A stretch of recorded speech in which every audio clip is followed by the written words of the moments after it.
বাংলাদেশ জামায়াত ইসলামীর সঙ্গে সুসম্পর্ক রাখতে আগ্রহী যুক্তরাষ্ট্র। দ্য ওয়াশিংটন পোস্টের হাতে আসা একটি রুদ্রতার বৈঠকের রেকর্ডিংয়ে এমন ইঙ্গিত পাওয়া গেছে। ঢাকায় অবস্থানরত মার্কিন এক কূটনৈতিকের বরাত দিয়ে দ্য ওয়াশিংটন পোস্ট জানাচ্ছে, বাংলাদেশের রাজনীতি আরও ইসলামপন্থার দিকে ঝুঁকছে এবং ফেব্রুয়ারির 12 তারিখে নির্বাচনে জামায়াত ইসলামী তাদের ইতিহাসের সেরা ফল করতে পারে। দ্য ওয়াশিংটন পোস্টের হাতে আসা ওই রেকর্ডটি 2025 সালের ডিসেম্বর মাসে ঢাকায় নারী সাংবাদিকদের সাথে ওই মার্কিন কূটনীতিকের বৈঠকের। কূটনৈতিক বৈঠকে থাকা সাংবাদিকদের জামায়াতের ছাত্র সংগঠনের নেতাদের টকশোতে আমন্ত্রণ জানানোর অনুরোধ জানান। রেকর্ডিং অনুযায়ী সেই কূটনৈতিকের ভাষায়, যুক্তরাষ্ট্র জামায়াতকে বন্ধু হিসেবে দেখতে চায়, তবে তার দাবি জামায়াত ক্ষমতায় এলে শরিয়া আইন চাপিয়ে দিতে পারবে না।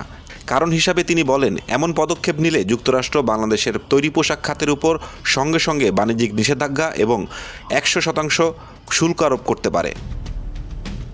এ সাক্ষাৎকে একটি নিয়মমাফিক অনানুষ্ঠানিক বৈঠক বলে দ্য ওয়াশিংটন পোস্টকে জানান ঢাকায় মার্কিন দূতাবাসের মুখপাত্র মনিকা শাই।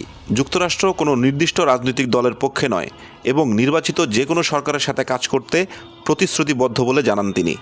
অন্যদিকে জামায়াত ইসলামীর মুখপাত্র মোহাম্মদ মতিউর রহমান জানান, হাসিনা সরকারের পতনের পর থেকে তারা ওয়াশিংটনে মার্কিন কর্মকর্তাদের সঙ্গে 4টি এবং ঢাকায় বেশ কয়েকটি বৈঠক করেছেন। তবে রুদ্ধদ্বার বৈঠকের বিষয় নিয়ে তারা কোনো মন্তব্য করতে রাজি হননি। ডিসেম্বরের বৈঠকে মার্কিন কূটনীতিক বলেন, শেখ হাসিনার দণ্ডাদেশ ছিল রাজনৈতিকভাবে কৌশলী। তার ভাষায়, বিচার প্রক্রিয়া পুরোপুরি স্বাধীন ও নিরপেক্ষ না হলেও ট্রাইব্যুনাল তাদের ম্যান্ডেটের মধ্যে অভিযোগ প্রমাণ করতে পেরেছে। দ্য ওয়াশিংটন পোস্ট বলছে, ভারত বাংলাদেশের সম্পর্ক বর্তমানে প্রায় তলানিতে। ক্ষমতাচ্যুত হওয়ার পর শেখ হাসিনা ভারতে আশ্রয় নেন। গত নভেম্বরে একটি ট্রাইব্যুনাল তাকে অন্তত 1400 বিক্ষোভকারীকে হত্যার দায়ে মৃত্যুদণ্ড দেয়। অন্তর্বর্তী সরকারের অনুরোধ সত্ত্বেও ভারত এখনও তাকে বাংলাদেশে ফেরত পাঠায়নি।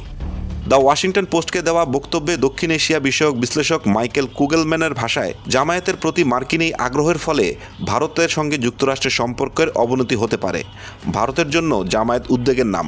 এবং কুগেলম্যানের মন্তব্য অনুযায়ী নয়াদিল্লি মনে করে জামায়াতের সঙ্গে পাকিস্তানের ঘনিষ্ঠতা ভারতের আঞ্চলিক নিরাপত্তার জন্য হুমকি।